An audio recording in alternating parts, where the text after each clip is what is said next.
Estuvimos estudiando algunas virtudes de Ruth. Les decía yo que vamos a procurar, por cada capítulo del libro, analizar la virtud que más resalta en Ruth. Hoy vamos a comenzar el capítulo 2, pero no lo vamos a alcanzar a terminar. De una vez les advierto, vamos a ver medio capítulo y a analizar lo que es una de las virtudes más importantes de Ruth, al menos en parte. Vamos a ver cómo conduce la conducta de Ruth todo lo que sucede. Pero antes de entrar al capítulo 2, es necesario que terminemos de leer el capítulo 1, del cual terminamos la vez pasada, y podamos analizar las circunstancias en las cuales llega Ruth y Noemí, su suegra, a la tierra de Israel y específicamente a la ciudad de Belén, o a la vereda de Belén, más bien lo que hoy sería una vereda, y en qué circunstancias llegan ellos allá. Están descritos en Ruth capítulo 1, versos 19 al 21. Quiero que por favor abran las Biblias allí. Ruth capítulo 1, 19 al 21. Oremos. Soberano Señor y Padre Celestial, gracias Padre por tu palabra y gracias por la oportunidad que me das, a pesar de mis falencias, Señor, físicas, Señor, espirituales, y en todos los aspectos, Señor, tú me suples porque tú eres mi Salvador. Y tú, Padre Celestial, me concedes el privilegio de estar delante de mis hermanos una vez más con el propósito de estudiar juntos tu palabra. Yo te pido que nos guíes, que nos instruyas y que nos formes a la imagen de tu Hijo Jesucristo, como tú lo prometiste, que tú nos perfeccionarías. Y gracias porque tu palabra es verdad. Y gracias por los que se acercan a ella con confianza. Yo te pido que bendigas la vida de cada uno de los presentes y que nos ayudes hoy a crecer en tu conocimiento y tu verdad. En el nombre de Cristo Jesús, te alabamos y bendecimos. Amén. Amén. Les decía yo que Noemí recorrió el camino de regreso a Belén.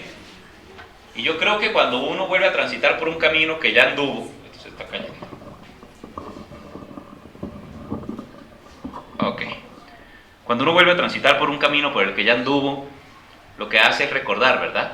Recordar, uno dice, cuando yo pasé por aquí, esto no lo habían pavimentado. Cuando yo pasé por aquí, nos varamos en tal lugar. Cuando yo pasé por aquí, bueno, todos esos cacharros que dicen la gente, me pasaron a mí en un viaje u otro. Y uno va haciendo memorias de esas cosas. Ya Noemí había transitado de Belén hacia la tierra de Moab. Ya había recorrido el camino, ya conocía el camino. Solamente que esos recuerdos de ella tuvieron que lastimarla mucho. Porque la última vez que ella había recorrido ese camino, ella iba con 2 hijos y un esposo, y los había dejado muertos a los 3. Entonces, el camino de regreso de Noemí hacia la tierra de Belén, pues era una cosa terrible. Lo que ella estaba viviendo en ese momento era una cosa terrible. Ahora la acompañaba Ruth, una joven moabita, ¿no? Ya lo estudiamos la vez pasada, y estudiamos acerca de una característica especial de Ruth la vez pasada, que era la lealtad. Y hablamos de lo importante de la lealtad, de lo rescatable para hoy en día, de lo que es ser leal, y de cómo se ha perdido la cultura de la lealtad, y no solamente la cultura, sino la conducta correcta y espiritual que es la lealtad. Hoy estudiamos un segundo aspecto, pero primero vamos a Ruth, capítulo 1, 19 al 21. ¿Estamos allí? Leemos juntos la palabra del Señor, por favor, a la cuenta de 3. Ruth, capítulo 1, 19 al 21. 1, 2, 3. Anduvieron pues ellas dos hasta que llegaron a Belén. Y aconteció que habiendo entrado en Belén, toda la ciudad se conmovió por causa de ellas y decían: ¿no es esta Noemí? Y ella les respondía: no me llaméis Noemí, sino llamadme Mara, porque en grande amargura me ha puesto el Todopoderoso. Yo me fui llena, pero Jehová me ha vuelto con las manos vacías. ¿Por qué me llamaréis Noemí? Ya que Jehová ha dado testimonio contra mí, y el Todopoderoso me ha afligido. Así volvió Noemí, y Ruth la moabita, su nuera, con ella. Volvió de los campos de Moab, y llegaron a Belén al comienzo de la siega de la cebada. ¿Se acuerdan que la vez pasada estuvimos estudiando nombres, verdad? Y hablábamos de los nombres y lo importante que son los nombres en la Biblia. ¿Alguien se acuerda que era Noemí? Mi delicia, ¿verdad? Mi placer, mi delicia. Y hablábamos de que tenía que ser una mujer genial. Esas personas que hacen que su casa sea una felicidad, que uno quiera estar allá, que no ese tipo de mujer. Pero miren cómo llega esta mujer devastada emocionalmente, y cuando empieza la gente a mirarla, demacrada, llorosa, bueno, todo lo que venía en ese camino, que ya dijimos que no era un camino fácil, y entra otra vez a Belén, y la gente mira, ¿y esta no es Noemí? Y ella hace una petición: no me digan más Noemí, llámenme Amarga. Mara significa amarga, amarga. Si las aguas de Mara significan las aguas amargas. De la palabra Mara es amarga, dice llámenme Amarga, porque estoy amargada, porque me fui llena y vuelvo vacía. Y dice todo el pueblo, toda la comunidad, todos los que estaban ahí se conmovieron a causa de ella, se entristecieron. Por unos días Noemí fue la conversación. Ay, ¿vos te acordás de Noemí? ¿Sí la viste cómo llegó? Ay, sí, qué llevadera la de Noemí, mira, se le murieron todos allá. Esa mujer ahí. Y esa muchacha que trajo, no, que esa era la mujer de uno de los hijos que se vino con ella. Esa era la conversación allá. Y eso se fue regando porque la gente conocía a Noemí. Es lo que nos deja ver el pasaje. Y es con ese relato, con esto que acabamos de leer, termina el primer capítulo del libro y nos muestra cómo Noemí rechaza la identidad que le da su nombre, sintiéndose profundamente amargada por su condición. Sin embargo, a su lado pues seguía Ruth, que estaba dispuesta a compartir el destino que le tocara a Noemí. Hoy hablaremos de la segunda característica de Ruth. Hoy hablaremos ya no de la lealtad, sino de la humildad. Vamos a hablar de la humildad y vamos a entender este concepto. ¿Y por qué es importante definir un concepto? Porque nosotros usamos mucho la palabra y de muchas maneras. El español tiene una característica y es que la misma palabra puede hacer referencia a diferentes aspectos. Por lo tanto, para poder estudiar un término bíblico es necesario, es fundamental definir a qué aspecto de la palabra está haciendo referencia el texto bíblico. Entonces hay que entender los diferentes aspectos de la humildad para entender la unidad como concepto general. Lo primero que hay que entender es que en el lenguaje hebreo, la palabra humildad, que es anabá, es un término que nos indica aflicción, es un término que nos indica fatiga mental y es un término que nos indica necesidad, pero también es un término que nos indica modestia. Esto es humildad en el hebreo. Cuando vamos al término griego de la humildad, que es una palabra grandota que no me voy a poner a decirla acá, nos habla acerca del control de la mente. Miren que ya es otro cuento. Ya está hablando de una cosa que parece diferente. Está hablando del control de la mente. Específicamente da la idea de ponerle una cerca a la mente. De que la mente, como si fuera un chivo de esos brincones, no se salga, no se vaya lejos, no vuele, sino que esté controlada. Habla de controlar la mente, habla de controlar las emociones, y nos está hablando el término griego de no dejar que nuestros pensamientos acerca de nosotros mismos vuelen, de no abrirle la jaula a ese pájaro que es nuestra mente y que se eleva muchas veces más de lo que debería, y terminamos haciendo daño a nosotros mismos por tener un muy alto concepto de nosotros mismos. Y esa es la idea del griego. Pero es muy curioso que entre todos los idiomas que investigué para poder hacer el estudio que hoy estamos analizando, es el español el que mejor define para nosotros el término. Porque la palabra humildad viene del latín, que era el lenguaje romano, ¿verdad? Y del latín es humilitas. El término lita significa naturaleza del ser, lo que es el ser. Pero el término humi viene de humus, que significa tierra. Tierra. En otras palabras, humildad significa entender que yo soy tierra. Eso significa humildad, entender lo que yo soy. Yo soy tierra, yo soy polvo. yo no tengo de qué jactarme. No tengo por qué colocarme por encima de otra persona, porque si yo soy polvo, entonces debo estar en lo más bajo. Y ese es el concepto de humildad. Soy tierra. La palabra humildad está relacionada con aceptar nuestra propia limitación, con aceptar nuestra bajeza, con aceptar la sumisión, con aceptar el rendimiento, y específicamente el rendimiento hacia nuestro Creador. Eso significa humildad. Y por eso, entre todos los términos, intentando ampliar, llego hasta allá, hasta el latín, y digo, esto es lo que necesitamos entender. Que somos tierra.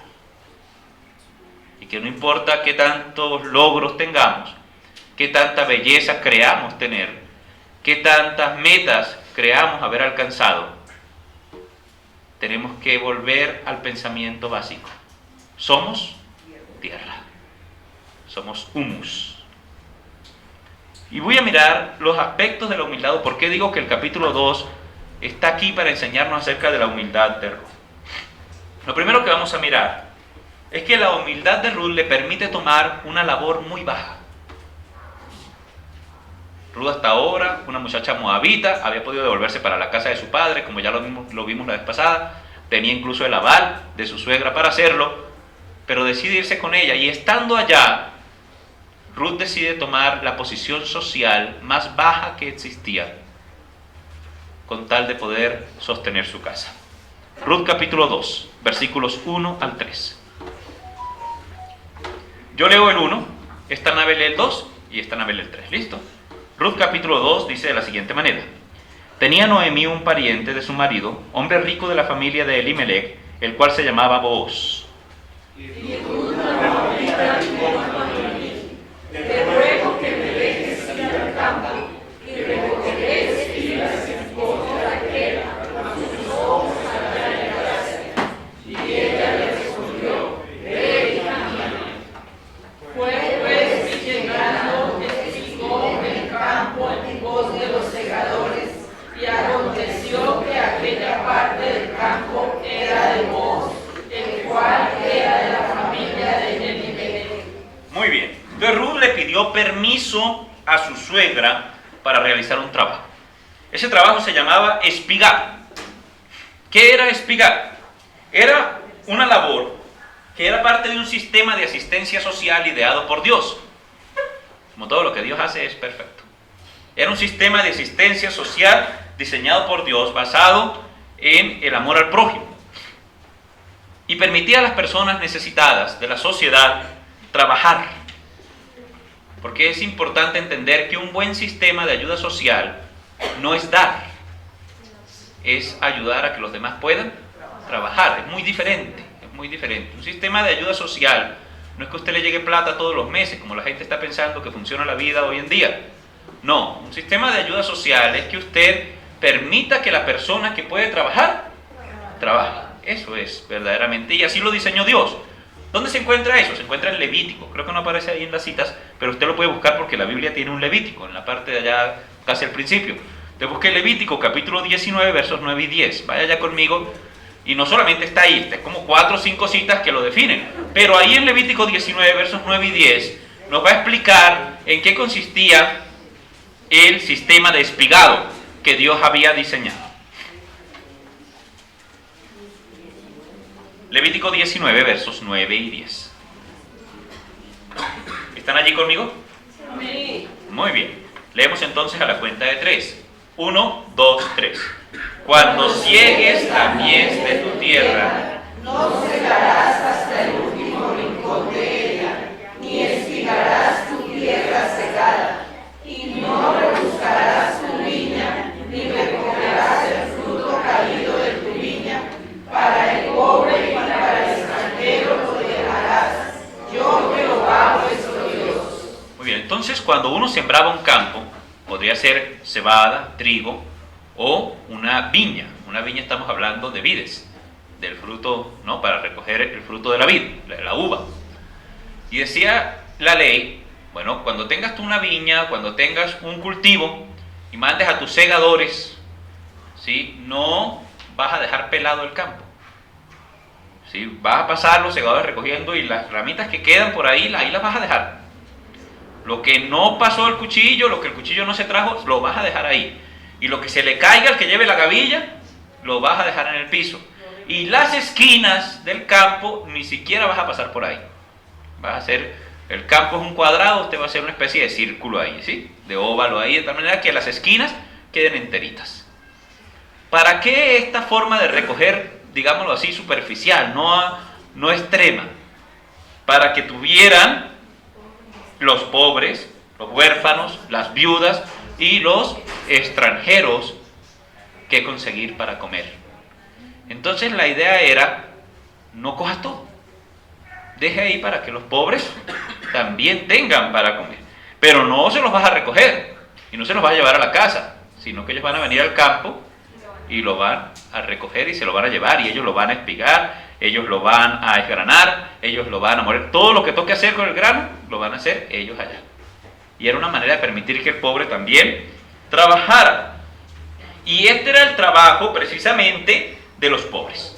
Socialmente era un trabajo asociado a la mendicidad, asociado a la pobreza extrema, y Ruth decidió ir a realizar una labor que declaraba abiertamente su necesidad, que declaraba abiertamente que ella estaba en una condición de pobreza. Eso era lo que ella estaba haciendo, por eso pide permiso a Noemí para hacerlo. No vaya a ser que Noemí no estuviera dispuesta a eso. La humildad de Ruth contrasta con el orgullo de las nuevas generaciones. Porque lo que pasa es que hemos levantado generaciones de personas orgullosas y se les ha enseñado a ser orgullosas. Personas que no están dispuestos a trabajar en nada en que se sienta como bajo, que se sienta como denigrante. Las personas desean enriquecerse rápidamente. Las personas se les vende todos los días estilos de vida exitosos. Y desde que las redes sociales se volvieron la mayor fuente de formación moral de los seres humanos, y ese es el problema de la actualidad, que no son los padres, que no es la familia, que los muchachos los forman moralmente los youtubers. Tenemos una cantidad de gente que piensa que la vida funciona así, como YouTube, y resulta que eso es bastante ficticio. Y hay muchas personas que están frustradas porque el camino no es llano y perfecto, y por eso tiene tanta acogida la rebelión y la demanda al Estado de protección social. Pero protección social, como yo les decía, para las nuevas generaciones es: dame. ¿Y de dónde te voy a dar? Si nadie quiere trabajar, ¿cómo te voy a dar? Y me decía mi abuelita: hijo, de donde se saca y no se echa, se acaba la cosecha. Y eso pasa. Y por eso el círculo de caída económica que tienen los países modernos, porque se olvidaron de qué es verdadera ayuda social. Verdadera ayuda social es darle la oportunidad a la gente de que se sostenga por sí misma. No es sostenerlos, y no es quitarle a Booz para darle a Ruth, es que Ruth también pueda trabajar. Vean la gran diferencia de las cosas, y miren cómo Dios establece cosas mejores y más perfectas que este mundo, y superiores. Pero tenemos una generación que piensa que trabajar duramente es denigrante. Tenemos una generación que piensa que esos trabajos duros, por ser mal pagados, son menos honrosos. Hermanos, son mal pagados porque la injusticia está ligada a la sociedad, no porque sean menos honrosos los trabajos. Otras personas están dispuestas incluso a aguantar la necesidad para poder seguir aparentando que tienen un nivel social altico, ¿no? Y muchas personas rechazan empleo, rechazan trabajos por considerarlos denigrantes para ellos. Y qué triste. Lucas 22. Lucas 22, 25 al 27, por favor.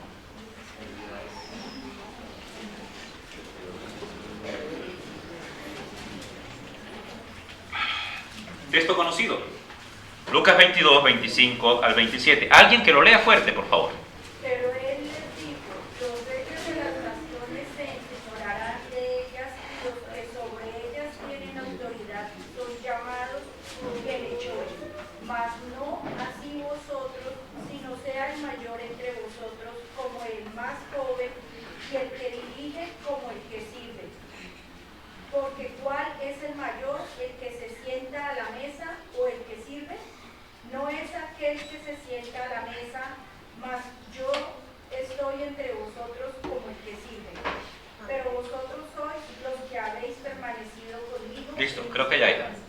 27, ¿sí? Bueno, gracias, hija. Entonces dése cuenta que el Señor Jesucristo dijo, miren, ¿quién es el mayor? ¿El que se sienta o el que sirve? Dijeron, bueno, el que se sienta, supuestamente a que le sirvan, ¿no? Pero Jesús dijo, pero yo estoy entre ustedes como el que sirve. Y ahí nos deja un principio de vida, y es que la naturaleza del pensamiento cristiano se basa también en el servicio al prójimo.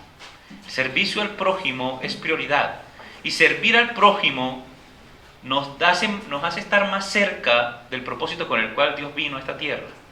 Porque Él vino a estar entre nosotros, dice, como el que sirve. Así que si el propósito de un creyente es reflejar la vida de Cristo, y lo presentaba Giovanni con una ilustración muy bonita hoy, ¿verdad? El heliostato, ¿no? Bueno, se me fue la palabra exacta. Muy bien, el heliostato. Entonces, si esa es nuestra función, si eso es lo que queremos, si queremos parecernos a Cristo de alguna manera, tenemos que empezar a estudiar la vida de Cristo. Porque Cristo vino, siendo el creador del universo, a limpiarle los pies a unos pescadores patirrajados que tenía caminando detrás de él.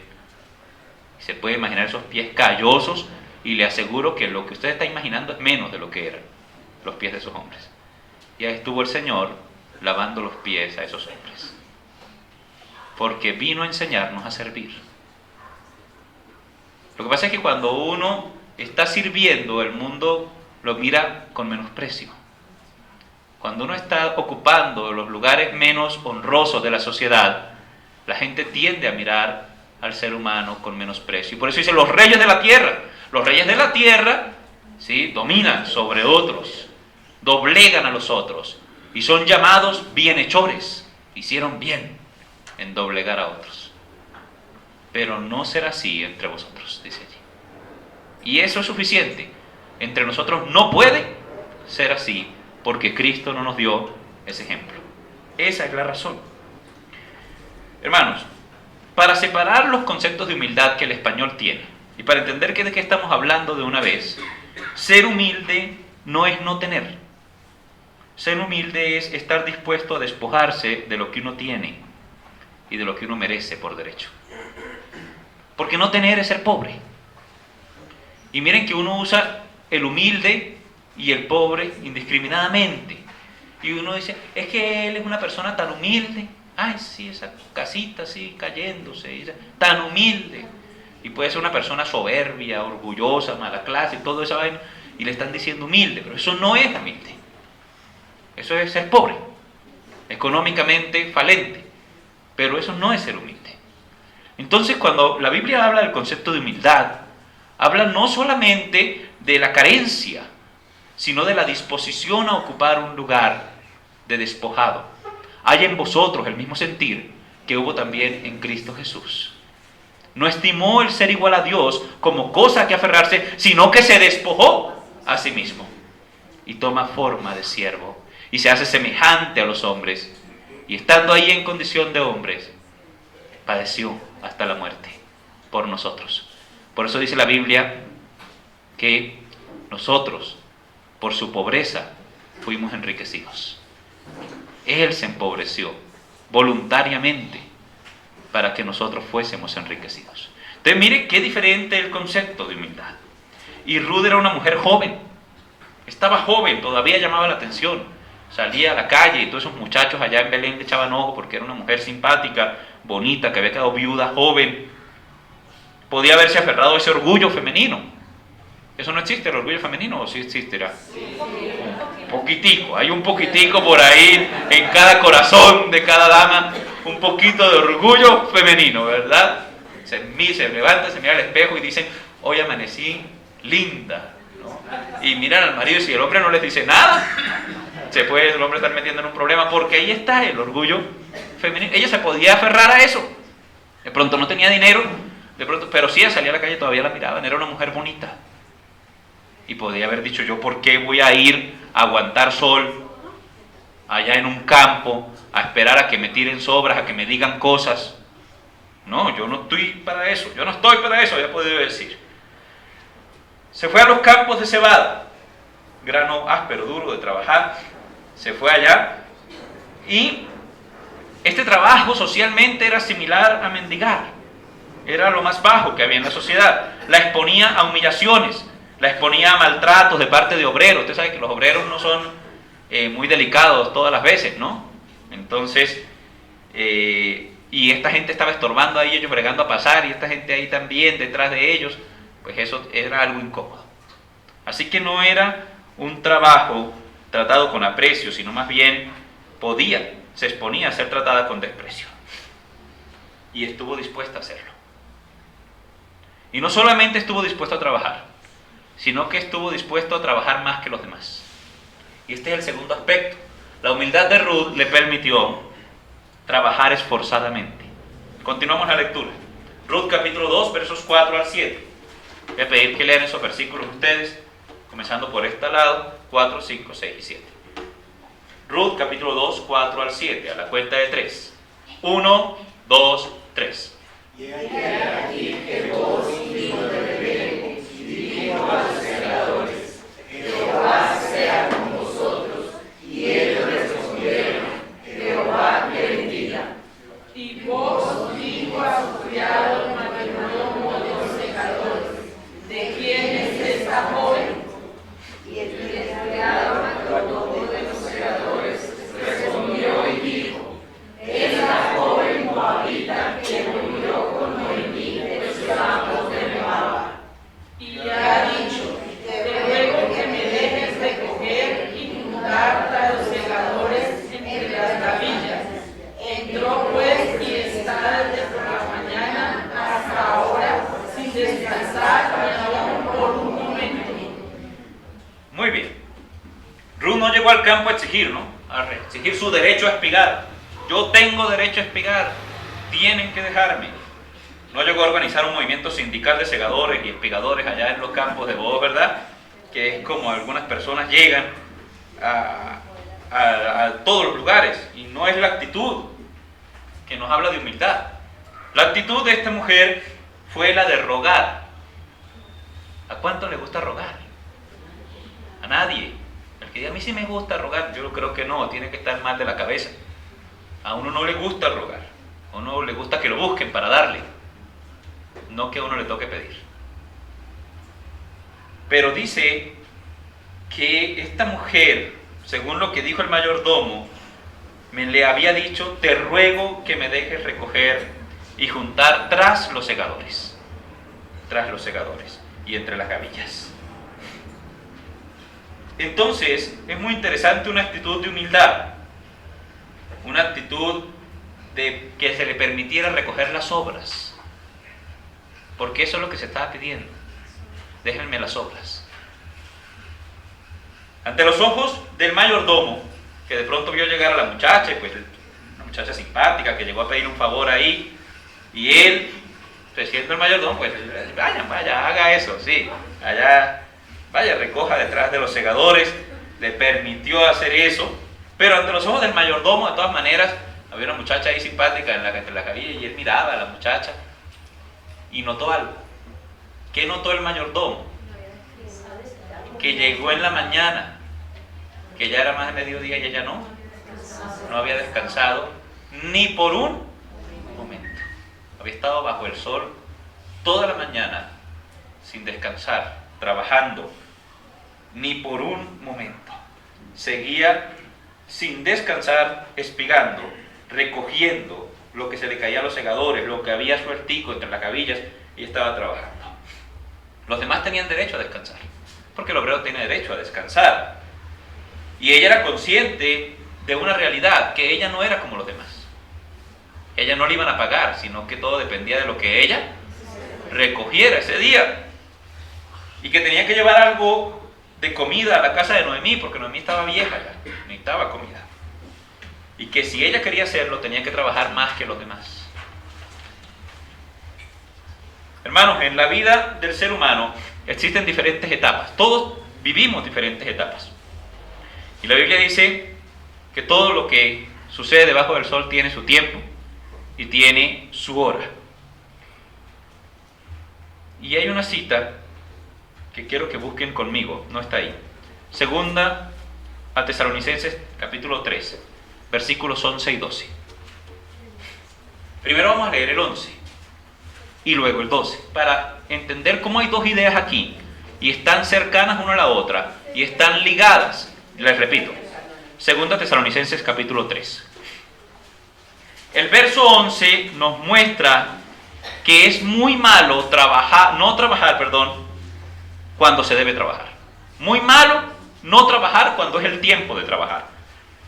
¿Quién lo puede leer? 2 Tesalonicenses 3, 11. Porque oímos que algunos de entre vosotros andan desordenadamente, no trabajando en nada, sino entrometiéndose en lo ajeno.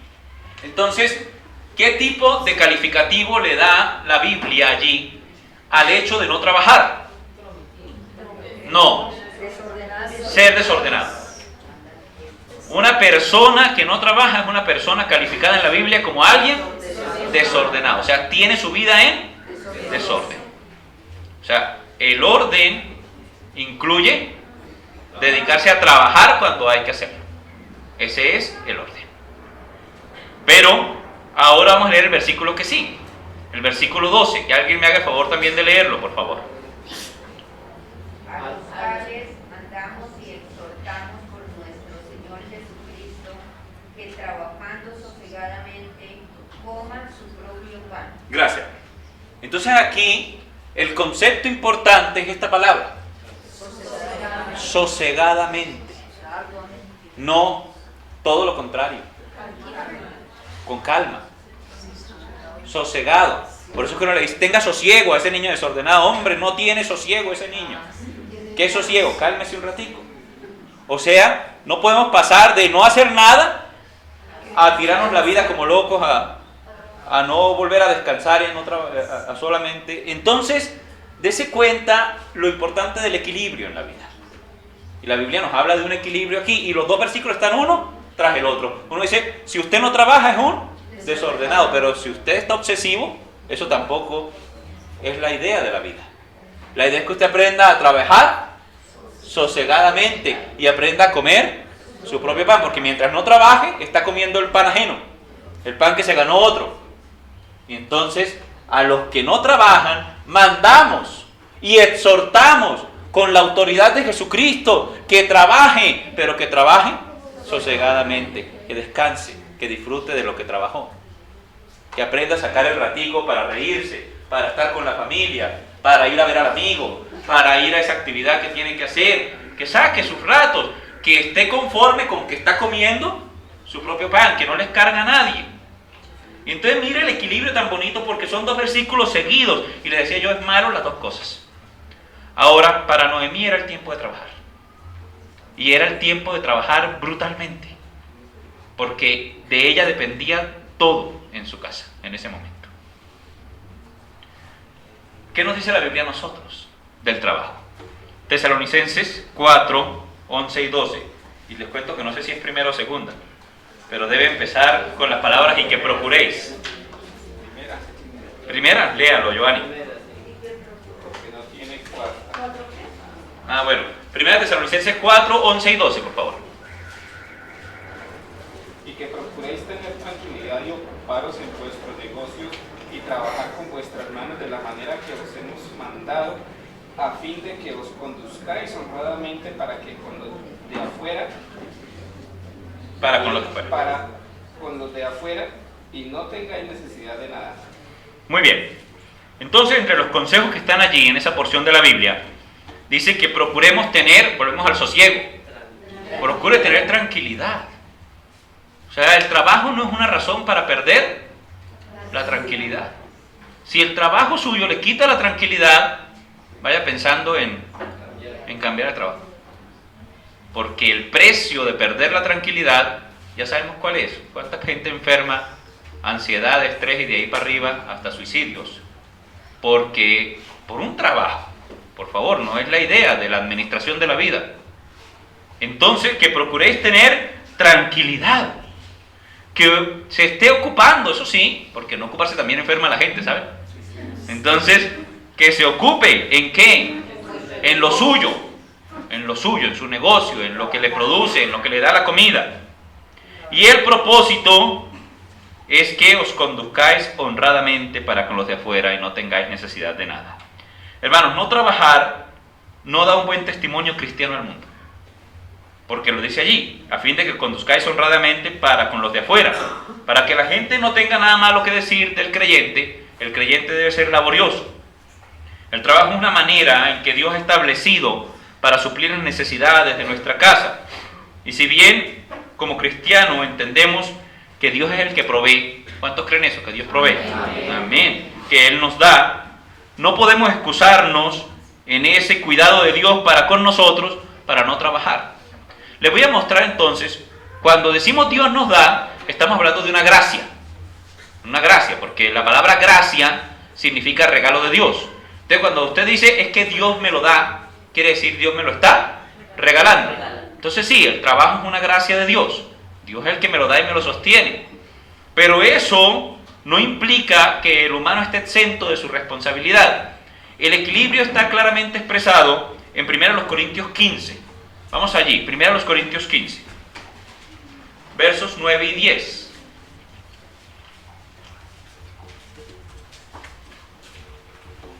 Primero los Corintios 15, versos 9 y 10. El apóstol Pablo habla de su ministerio como apóstol y dice las siguientes palabras: porque yo soy el más pequeño de los apóstoles, que no soy digno de ser llamado apóstol porque perseguía la iglesia de Dios. Y mire lo que dice: pero por la gracia de Dios soy lo que soy, es decir, soy apóstol. Y su gracia no ha sido en vano conmigo. Antes he trabajado más que todos ellos. Ahí está el contraste. Soy apóstol por la gracia de Dios, pero no es una gracia en vano. Yo he trabajado más que todos ellos, dice. Mire el equilibrio. Sí, Dios me provee, Dios es el que me da, Dios es el que hace, pero yo trabajaré.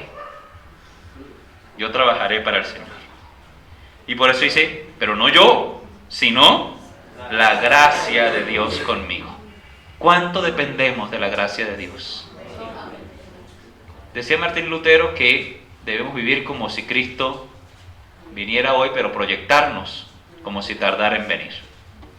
Y de alguna manera también funciona así. Debemos entender que Dios es el proveedor de nuestra vida, que Dios tiene cuidado de nosotros y descansar en su cuidado, pero trabajar como si dependiera de nosotros todo. Y eso es importante, esforzarnos cuando es el tiempo de esforzarnos, descansar cuando es el tiempo de descansar. Y eso es lo segundo que yo veo ahí. Le permitió trabajar esforzadamente. Y sí, se quemó, y sí, el sol allí en su cabeza, y bueno, todas esas cosas que tuvo que pasar ahí en ese campo esa mujer, pero trabajó.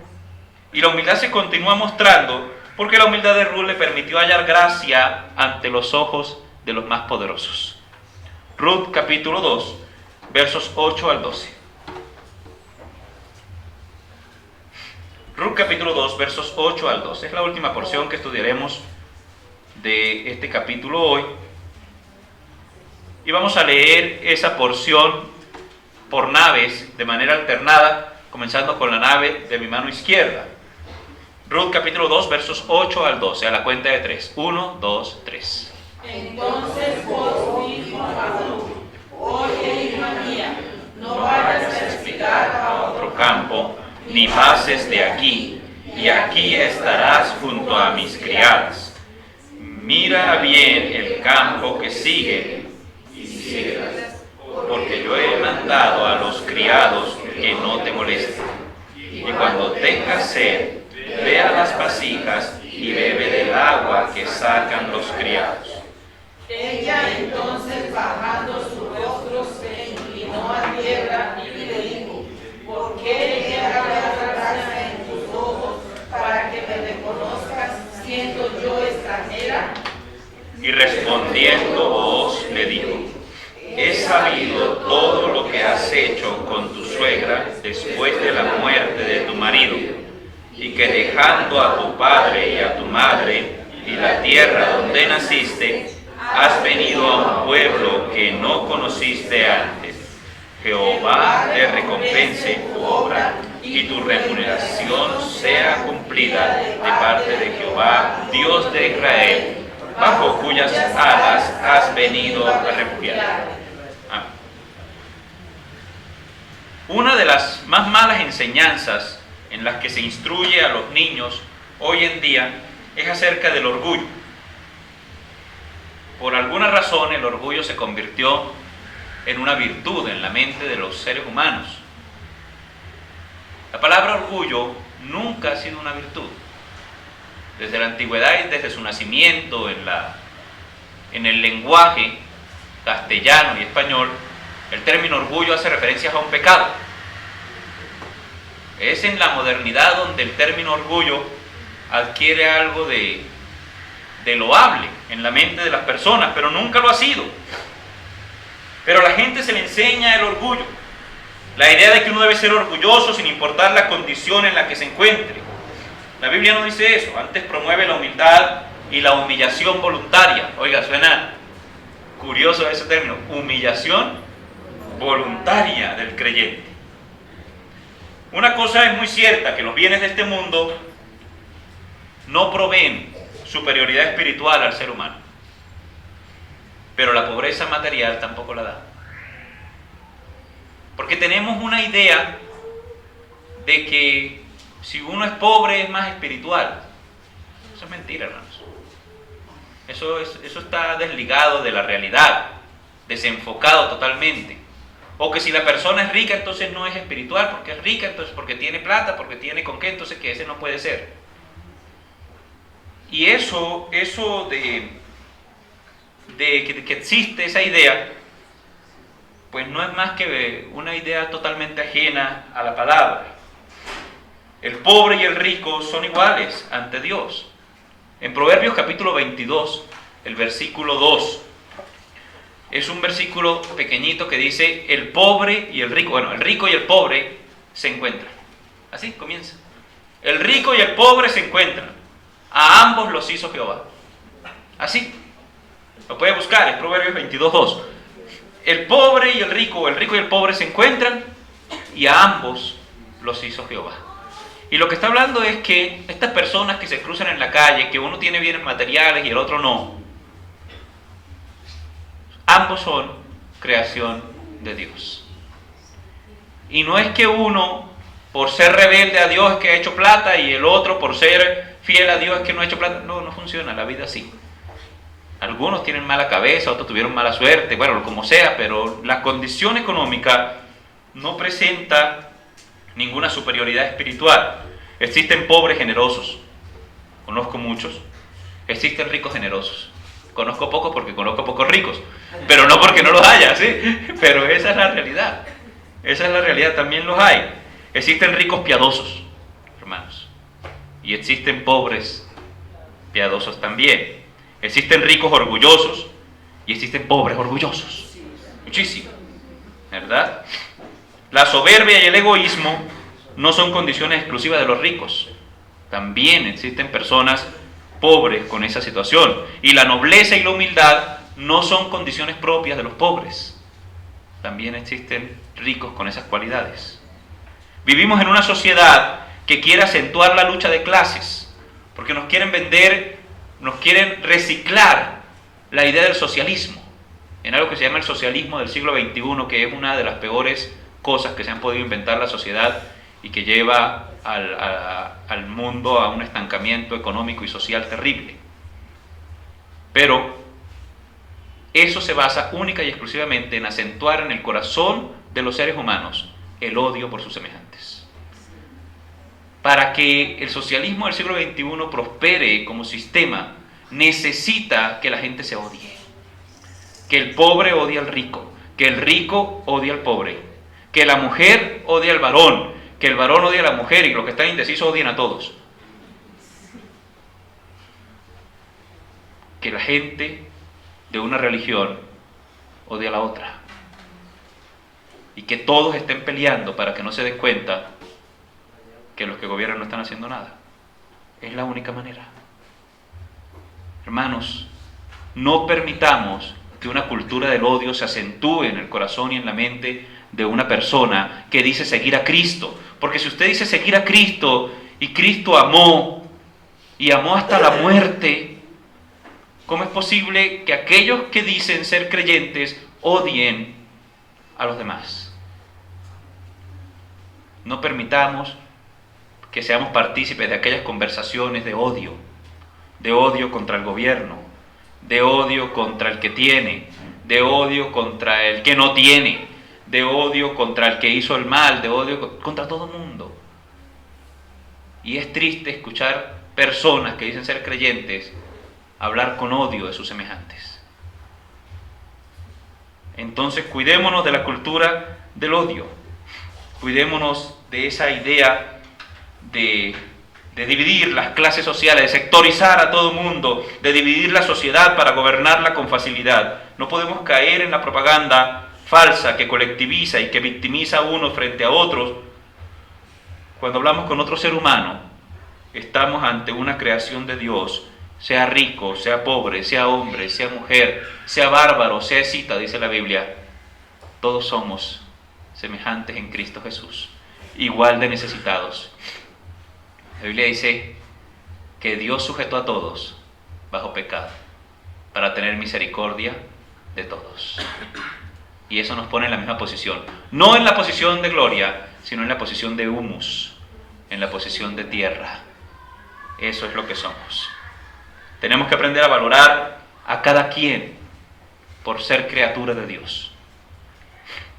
Cuando Booz vio a Ruth, Booz era el rico de la historia, ya saben. Dice que vino de Belén, lo que nos dice que el campo estaba a las afueras de Belén, en una parte más rural. Viene desde allá y Booz ve a Ruth y reconoce en ella virtudes, después de que pregunta quién es, virtudes que la hacían valiosa a pesar de ser extremadamente pobre en ese momento. Era una persona en la que Booz vio cosas valiosas. Y como vio cosas valiosas en la muchacha, decidió hacerle la carga más llevadera. Porque es que esa mujer le habían dicho, está ahí en el sol desde que llegó hasta esta hora. Entonces, él la llama, ¿verdad? Y le permite estar con las criadas.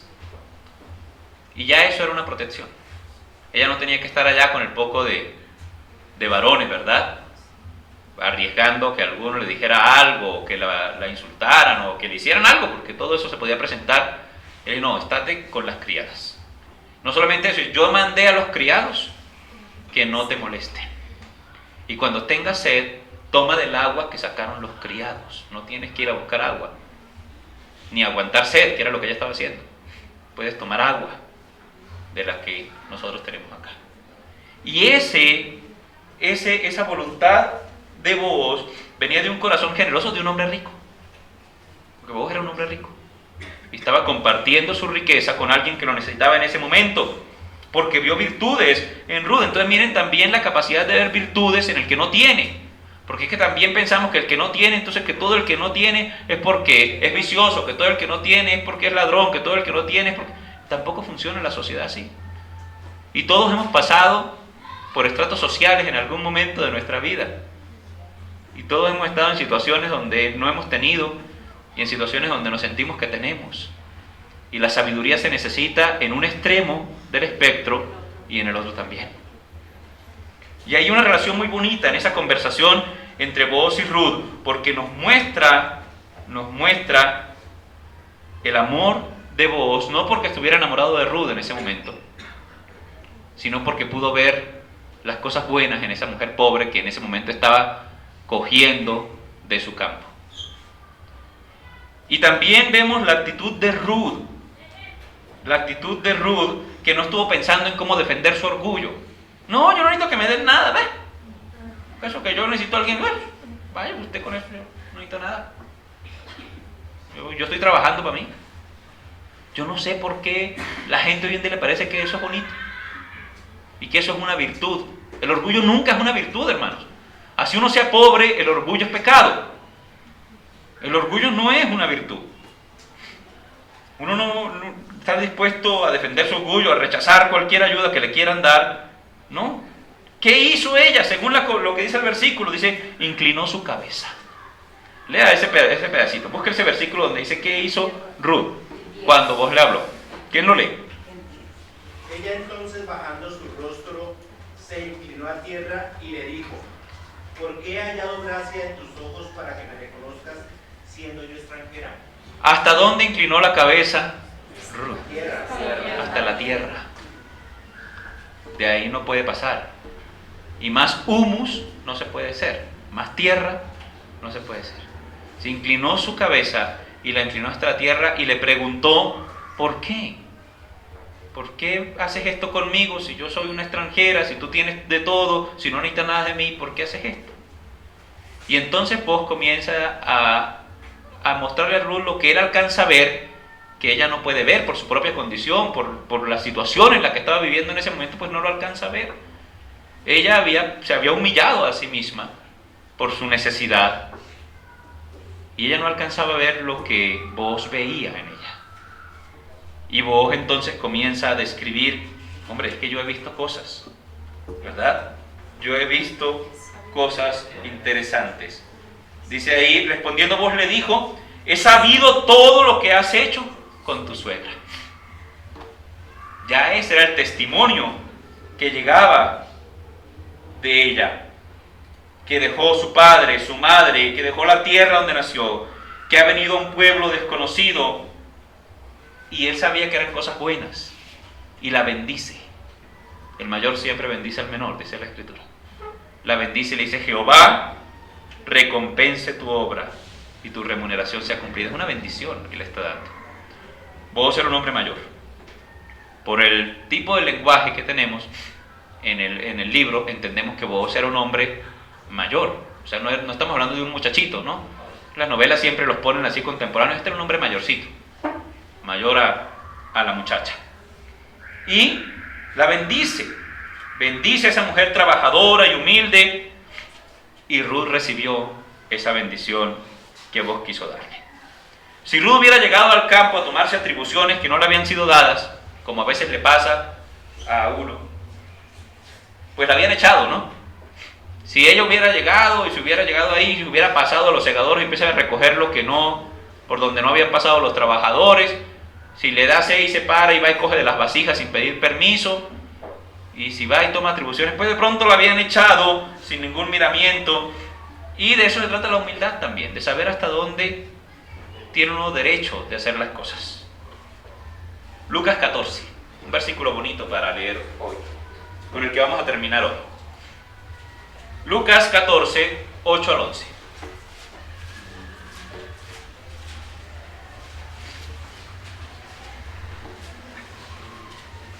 Lucas 14, 8 al 11. ¿Estamos allí? Amén. Juntos, que se escuche duro. 1, 2, 3. Cuando fueres convidado por alguno a bodas, No te sientes en el primer lugar, no sea que otro más distinguido que tú esté convidado por él. Y viniendo él que te convidó a ti, que a él te diga: da lugar a este, y entonces comiences con vergüenza a ocupar el último lugar. Mas cuando fueres convidado, ve y siéntate en el último lugar, para que cuando venga el que te convidó te diga: amigo, sube más arriba. Entonces tendrás gloria delante de los que se sientan contigo a la mesa. Porque cualquiera que se enaltece será humillado, y el que se humilla será enaltecido. Hasta cómo hacer las cosas enseña Jesús acá de una manera muy sabia. Dice: no se tomen lugares ni atribuciones que no le hayan sido dadas. Eso es lo importante acá.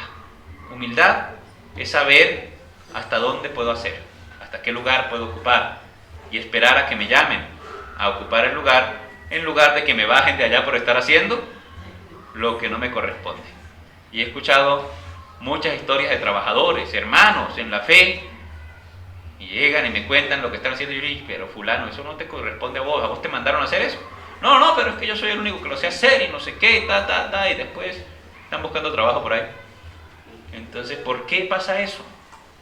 Pasa eso por tomarse atribuciones que no le corresponden a uno. Y ahí está entonces esta aspecto de la humildad, mire que a Ruth no le pasó eso. Ella no dio un paso más de lo que pidió que le diera. Cuando le concedieron hacerlo, hizo hasta ahí. Y cuando la llamó Booz, le concedió algo más. Y entonces ella tomó ese algo más. Y vamos a darnos cuenta a medida que avancemos en la próxima clase cómo las concesiones se vuelven mayores para ella. No porque ella estuviera coqueteándole a Booz, no porque Booz estuviera enamorado de ella, al menos no todavía, sino porque había prudencia, porque había humildad, porque había unos atributos en Ruth que hacían que las puertas se fueran abriendo para ella.